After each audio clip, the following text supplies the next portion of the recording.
Hello everyone, this is Dr. Jeetu Singh. Today I will teach you inflationary gap. Inflationary gap क्या होता है आज मैं आपको explain करूंगी.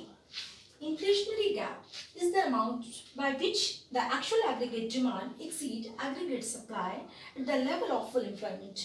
It means जब इकोनॉमी में एग्रीगेट डिमांड एग्रीगेट सप्लाई के कंपैरेटिवली बढ़ जाता है तो इन्फ्लेशनरी गैप की सिचुएशन जनरेट हो जाती है.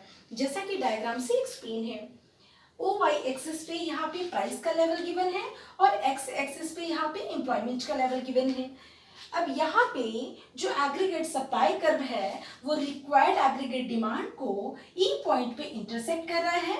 ये जो पॉइंट है वो इक्विलिब्रियम पॉइंट है और यहाँ पे जो प्राइस का लेवल है वो OP1 है.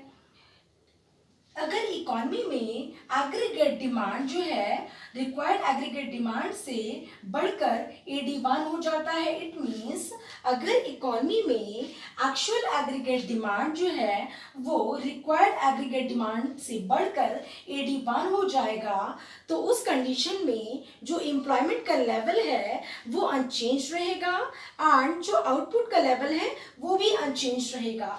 ओनली प्राइस का जो लेवल है वो चेंज होगा क्योंकि यहाँ पे देखिए जो इनिशियली एग्रीगेट डिमांड है वहाँ पे जो प्राइस का लेवल है OP1 है. अगर एक्चुअल एग्रीगेट डिमांड बढ़ जाता है तो प्राइस का लेवल OP1 से इंक्रीज होके OP2 हो जाएगा और E से A तक का जो गैप है वो इन्फ्लेशनरी गैप को शो कर रहा है. स्टूडेंट्स एक बार और मैं इजी वे में आपको एक्सप्लेन करूंगी. ये जो इनिशियली एग्रीगेट डिमांड है वो एग्रीगेट सप्लाई को ई पॉइंट पे इंटरसेक्ट कर रहा है. ये जो ई पॉइंट है वो फुल एम्प्लॉयमेंट का पॉइंट है. इट मीन्स OY1 जो है वो फुल एम्प्लॉयमेंट की सिचुएशन है और इस पॉइंट पे इकोनॉमी में जितने भी रिसोर्सेज हैं सारे के सारे काम पर लगे हुए हैं. इट मीन्स कोई भी रिसोर्सेज ऐसा नहीं है जिसको काम नहीं मिला हो. अगर इकोनॉमी में अब एग्रीगेट डिमांड बढ़ेगी तो यहाँ पर आउटपुट का जो लेवल है या एम्प्लॉयमेंट का लेवल है वो अनचेंज रहेगा. क्यों अनचेंज रहेगा? क्योंकि इकोनॉमी में कोई भी रिसोर्सेज खाली नहीं है जिसको दोबारा एम्प्लॉयमेंट देने की ज़रूरत पड़े. ऑलरेडी सारे के सारे रिसोर्सेज काम पर लगे हुए हैं, सारे के सारे लोग एम्प्लॉयड हैं. दैट्स व्हाई यहाँ पे जो एम्प्लॉयमेंट का लेवल है वो OE से इंक्रीज नहीं होगा. ओनली एग्रीगेट डिमांड जो है अगर AD से बढ़कर AD1 हो जाएगा तो उस सिचुएशन में ओनली प्राइस का लेवल OP1 से इंक्रीज होकर OP2 हो जाएगा जैसा कि डायग्राम से एक्सप्लेन है. स्टूडेंट्स मैं आपको डिफ्लेशनरी गैप के बारे में एक्सप्लेन करूंगी. डिफ्लेशनरी गैप क्या होता है चलिए स्टार्ट करते हैं. Deflationary gap is the amount by which actual aggregate demand falls short of aggregate supply at the level of full employment. It means यहाँ पर जो एग्रीगेट डिमांड है वो एग्रीगेट सप्लाई के कंपैरेटिवली कम होता है. तो ऐसे सिचुएशन में जो एम्प्लॉयमेंट का लेवल है और जो प्राइस का लेवल है और आउटपुट का जो लेवल है वो क्या होगा. चलिए हम इसे डायग्राम से एक्सप्लेन करते हैं. OY एक्सिस पे प्राइस लेवल गिवन है एंड X एक्सिस पे एम्प्लॉयमेंट का लेवल गिवन है और यहाँ पे जो एग्रीगेट सप्लाई कर्व है वो इनिशियली एग्रीगेट डिमांड को ई पॉइंट पे इंटरसेक्ट करता है. ये जो पॉइंट है वो इक्विलिब्रियम पॉइंट है एंड फुल एम्प्लॉयमेंट का पॉइंट है. मीन्स इस पॉइंट पे सारे के सारे रिसोर्सेज काम पर लगे होते हैं.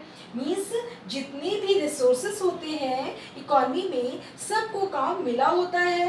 सडन इकोनॉमी में एग्रीगेट जो डिमांड है वो फॉल्स करती है मीन्स डिक्रीज होती है, तो जो एग्रीगेट डिमांड है वो एग्रीगेट डिमांड एडी से शिफ्ट होकर एडी1 हो जाएगा, और जो प्राइस का लेवल है ओपी से डिक्रीज होके ओपी1 हो जाएगा, और यहाँ पर एम्प्लॉयमेंट का जो लेवल है ओ वाई से डिक्रीज होके ओ वाई 1 रह जाएगा, एंड आउटपुट का जो लेवल है वो भी वेरी करेगा मीन्स डिक्रीज होगा।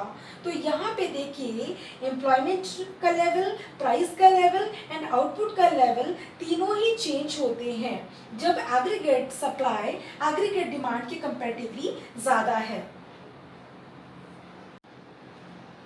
ई से ए तक का जो गैप है वो डिफ्लेशनरी गैप को दिखा रहा है। इट मीन्स यहाँ पे जब मांग एडी से घटकर एडी1 हो जाएगी तो यहाँ पे डिफ्लेशनरी गैप की सिचुएशन डेवलप हो जाएगी, और इसे मेंटेन करने के लिए हमें इस गवर्नमेंट को monetary policy and fiscal policy के द्वारा इस गैप को मेंटेन करना पड़ेगा। इन्फ्लेशनरी गैप को और डिफ्लेशनरी गैप को मेंटेन करने के लिए गवर्नमेंट क्या यूज़ करेगी, लाइक अगर गवर्नमेंट फिस्कल पॉलिसी यूज़ करती है तो फिस्कल पॉलिसी में टैक्स वगैरह क्या करेगी, इन्फ्लेशनरी गैप को कम करने के लिए टैक्स वगैरह बढ़ा देगी। जब टैक्स बढ़ा देगी तो जो लोगों के हाथों का पैसा है वो कहाँ आ जाएगा, गवर्नमेंट के हैंड में आ जाएगा, और money flow in the market कम हो जाएगा। इससे इन्फ्लेशनरी गैप की जो सिचुएशन है वो कंट्रोल हो जाएगी। दूसरा है आपका मॉनेटरी पॉलिसी। अगर मॉनेटरी पॉलिसी गवर्नमेंट यूज़ करेगी, आरबीआई यूज़ करेगी, तो मॉनेटरी पॉलिसी के द्वारा money flow in the market को कंट्रोल करने के लिए क्या करेगी, मनी सप्लाई को कम कर देगी। अगर मनी सप्लाई को कम कर देगी तो लोगों के जो हाथों में पैसा आएगा वो कम आएगा, अगर पैसा कम आएगा तो money flow in the market कम हो जाएगा। इसी तरह से गवर्नमेंट डिफ्लेशनरी गैप को कंट्रोल करने के लिए जस्ट क्या करेगी, जो टैक्स रेट है उनको डिक्रीज करेगी। जब टैक्स रेट डिक्रीज करेगी तो लोगों के हाथों में ज़्यादा से ज़्यादा पैसा आएगा। जब लोगों के हाथों में ज़्यादा पैसा आएगा तो लोग ज़्यादा डिमांड करेंगे। जब लोग ज़्यादा डिमांड करेंगे तो क्या होगा, ये जो डिफ्लेशनरी गैप की सिचुएशन है वो कंट्रोल हो जाएगी। It means